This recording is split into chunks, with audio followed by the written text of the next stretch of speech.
Hello everyone, my name is Martin Harrison. I'm the Shutdown Manager for INPEX. Welcome to our first contractor briefing for the 2022 shutdown. Today we'll be covering a number of topics, the first one being our COVID risk controls and mitigations, our mobilisation and competency verification systems, travel and accommodation arrangements, contractor personnel COVID-19 compensation principles, and some general HSE information. We'll also have some time at the end to cover any questions that you might have. Here at INPEX Australia, our HSE goals and focus areas for the shutdown will be as follows. Our HSE target or goal is to strive for no harm to people or the environment during the execution of the work. Our HSE objective is to design, plan and perform the shutdown activities in a manner that ensures no personnel injuries, process safety incidents or pollution to the environment. These contribute to making every day of the shutdown a perfect day. A perfect day will be defined by no Tier 1 to 3 loss of containment incidents, no recordable injuries, no high potential events, and no notifiable environmental incidents. Hi, I'm Rebecca Hurl. I'm the vendor coordinator for the 2022 shutdown, and I'd like to cover some vendor and travel points for the shutdown event. Just working through worksite travel requests. Requests for travel for non-rostered INPEX personnel should be done via the worksite travel system on SharePoint. This process is to be used when booking non-rostered travel for any planned travel up to and including mobilisation for execution. Site access request forms must be approved before submitting for a worksite travel request, including the plan ID from the central planning team. Any changes required to the existing worksite travel bookings, either raise a new ticket or to change an existing booking, or email the integrated roster coordinator to make any changes. Important information to note that there is limited accommodation available in Darwin, the CBD, for months leading into the shutdown, May, June and July. Pre-shut travel requirements for our vendors and contractors. Final submissions for resource nomination is due no later than the 1st of June 2022, unless an exception is provided by the shutdown manager. Vendor templates. Request for travel is to be submitted to the ILNG shutdown roster at inpex.com.au commencing Monday the 11th of April.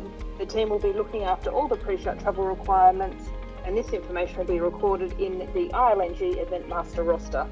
For pre-shut travel requirements up to until the 15th of May, travel requests required for Saturday, Sunday and Monday's travel must be submitted no later than COB on Thursday prior. Site access request forms for ILNG must be submitted allowing 5 days notice. Approved lists for the point of engagement is defined in the 2022 contractor principles or in a couple of slides below. Site inductions are currently scheduled for Tuesdays. Please ensure that any new starters are scheduled for Monday travel and Tuesdays inductions. Induction timetable will increase as we progress closer to the shutdown. All online training modules must be complete prior to mobilisation. In my part, face-to-face facility inductions will be booked based on the roster data, and forecast induction schedule will be based on the data provided. Attached we have a sample of the vendor template to be used for flight bookings and accommodation requests, roster changes and demobilisation. Confirmed itineraries will be sent to the vendor mobilisation coordinator for distribution from the ILNG shutdown roster team. Site access forms are to be completed by the vendor and submitted directly to Onshore admin at the nominated email address. Metro Minibus is the vendor for personnel travel between Darwin Airport and Bladen Village. These details will be on the ATPI issued itineraries and ATPI book all airport transfers. Camp administrators will meet the new arrivals at the Darwin Airport to ensure shutdown personnel know what they are doing and identify any discrepancies with daily arrival manifests. Administrators will display INPEX and vendor logo signage. Daily site work records for ILNG sign-on and sign-off templates will be made available throughout the pre-shut and execution periods, and these will be communicated when they've been finalised. Offshore execution travel. Offshore roster changes should be approved by shutdown leads and action by the integrated roster team. Confirmed itineraries will be sent to the vendor mobilisation coordinator for distribution from nominated email addresses, and The Broome support team, a company representative, will be located in Broome for pre-shut and execution phases of the shutdown to support all activities in and around Broome, the Continental Hotel and the heliport. The Continental Hotel, CPF, FPSO and ASV accommodations will be managed by the integrated offshore roster. Heli admins will manage the room assignments on board the vessels. G'day everyone, my name's Ben Redmond, Team Lead of Integrated Services. So for all Australian-based contractor personnel for flights and accommodation, we will be flying from the point of engagement locations that you can see on the bottom of the screen. We do have preferred flights through Qantas, but we are accepting exceptions where there is cheaper, more direct options and it makes logical sense. Those will be out-of-cycle approvals through the Integrated Services Travel team. Please talk to the coordinators in the team to execute those. In terms of readiness for travel, obviously we'll be in line with any WA and NT COVID controls for that. And anything else additional on that would be located on the itinerary. So I'd recommend that you just ensure that you're across or your teams are across that detail as it comes out. Any variation to current flights, the team will obviously, cancellations and the like, the team will be in touch and there'll be rescheduling in time. So just be clear with your team leads if that does occur. For international based travel, there will be an expectation that you'll need to submit your draft flight plan from the location you're travelling from. This is just to ensure that the team is across your arrival times and also to ensure that any additional requirements, i.e. visa support or COVID entry into Australia has the necessary attention.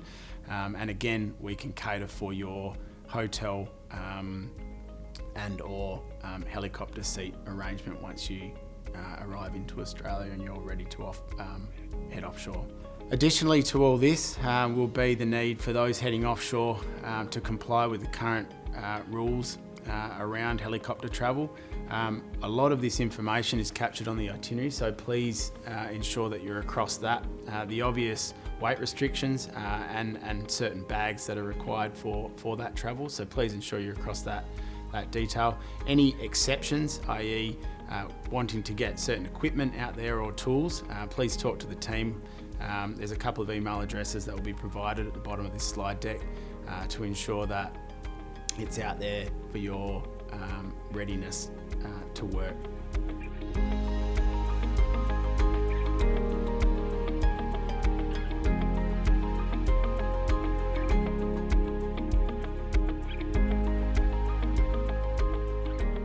Hi everyone, I'm Tracy Jones. I'm the Category Sourcing Manager here at INPEX Australia. Thanks for joining us again today for an important update on our shutdown readiness. Today we've got some important updates on our contractor compensation principles we'd like to share with you. We have a number of controls in place to make sure that our 2022 shutdown is successful and we've got continuity and availability of our resources. Our focus is on retaining personnel and making sure that everybody stays well and healthy during the shutdown execution. In support of this, the purpose of today is to communicate a change to our compensation regime related to the shutdown and any FIFO workforce that might be engaged. This is an adjusted approach to our existing principles, which mean that whether the individual is a close contact or is tested as COVID positive, they will be compensated during hotel isolation until they are either remobilised to the facility or demobilised. We trust that this supports your efforts to retain your competent personnel and supports you in the safe and effective execution of our shutdown. At both Bladen Village and Broome, INPEX will have employee assistance support available to contractor personnel during this isolation period. We do expect contractors to maintain contact with those personnel to ensure their well-being is a priority, and INPEX of course will cover all costs related to accommodation of those personnel while they're in isolation. There's additional information in the communication pack which goes into further detail around compensation principles, commencing from pre-mobilisation to during mobilisation and any potential cases while on our offshore, onshore facilities. Regarding our shutdown accommodation at Bladen Village, we have taken into consideration a number of key lessons that were learned from our last year's shutdown, and we've put in place a number of improvement strategies to address these.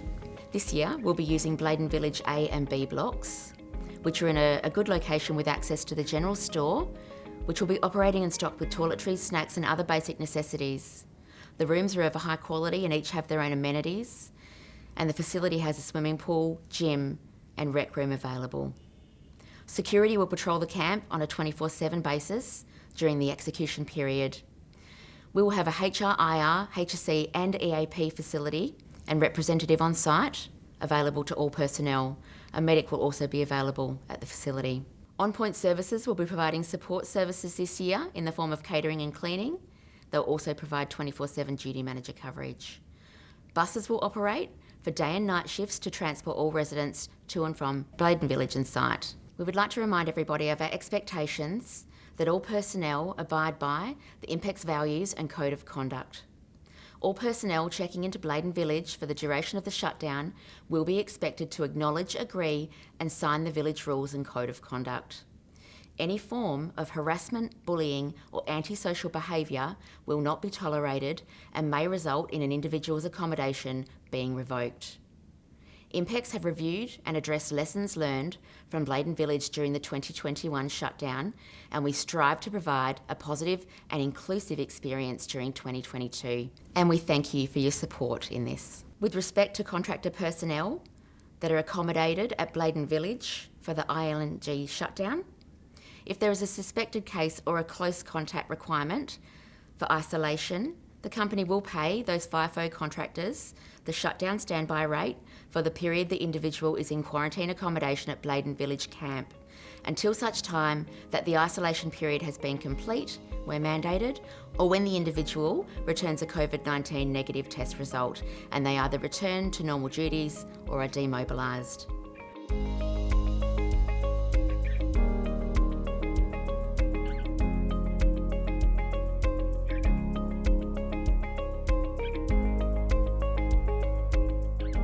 We'd like to thank everybody to date for all of their support in gathering and maintaining vaccination records to support our ongoing operations. In moving to a more efficient method of managing this, we would like to remind everybody that we require a response to the blanket declaration, which is available on our INPEX Australia internet site. INPEX continues to monitor the requirements put in place by the West Australian and Northern Territory Government with respect to critical worker management and any border controls therein.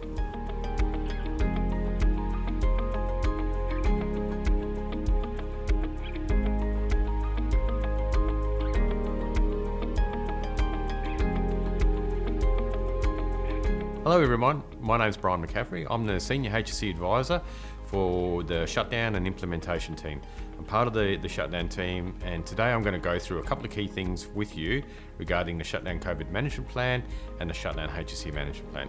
So as part of the Shutdown COVID Management Plan, we have two supporting documents. The first one is the Offshore Shutdown COVID Management Plan, and the second one is the ILNG Shutdown COVID Management Plan. They are supported by a number of other documents, including our Offshore Framework, COVID Risk Control Matrix, our Onshore and Offshore Incident Management Guides, and our PCR and RAT testing on facility work instructions. So as part of our pre-mobilisation requirements, there's some key things I want you to be aware of. Firstly, PCR testing must be completed within 3 to 4 days prior to your departure and provide a proof of negative PCR result at departure, making sure that any positive PCR results you have to isolate for 7 days. You also, on the day of departure, you have to complete a RAT test yourself at home and take evidence of this as a negative through a stamped photo as a result, something from your phone or similar. When you arrive at Broome Heliport for offshore activities, a PCR will then be conducted prior to your departure, and this will be collected by Western Diagnostics and processed through our Broome facilities. Personnel will remain segregated from onboard crew until results are received. PCR test exemption for previous positive cases for up to 12 weeks will be provided. However, evidence must be provided that you have had COVID in the past 12 weeks to receive this exemption. Part of our COVID case management on our facilities, there is requirements where we will isolate positive cases, and we have processes to manage this as we go through our execution phase. If a positive case is identified, that person shall isolate in a quarantine cabin until a dedicated helo flight is arranged for demobilisation from our offshore facilities. COVID positive cases will be returned to Broome and then transferred to our Broome hotel for isolation and until you are cleared. Usually 7 days is where people can either return back to the facility or return home, depending on what the scope of work is you're assigned to. It does require a negative RAT test at the airport prior to mobilisation back to the facility or back to your normal place of residence. As part of our offshore COVID risk controls, masks required at all times in any enclosed spaces. No dual occupancy of cabins on the same shift. Cleaning of cabins in between shifts to ensure an enhanced cleaning process is applied. Where there is a positive case, we do have dedicated helo flights to demobilise those individuals back to Broome for isolation. Meal times will be staggered to allow for segregation of personnel and reduce the likelihood of any spread of infection in the event it is found in our facilities. To support our shutdown COVID management plan, we have developed a shutdown HSE management plan which specifically outlines the requirements that need to be applied during the shutdown activities.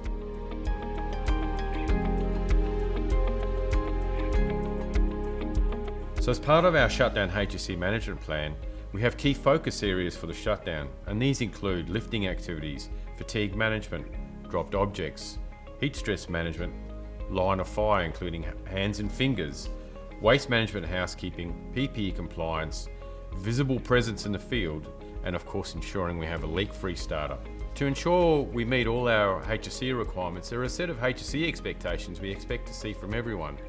We would like to make sure people follow the rules, speak up when they see something that is not right, stop the job if things are not correct, report all incidents and near misses, treat everyone with respect, and wear all the required PPE. For our team leaders and supervisors, be visible in the field, lead the pre-start meetings, seek out workforce issues, never walk past a safety concern, and of course don't condone shortcuts or rule breaking. And for our managers, walk the talk, communicate openly, confront risk, and involve the workforce at all times. For further information on our Shutdown COVID Management Plan or our Shutdown HSE Management Plan, please access the INPEX Supplier Portal, which has access to all those information and other HSE documents. Thank you very much for your time today. We'd like to remind contractors that if they haven't already done so, we require the details of their registration related to the critical worker furloughing policy.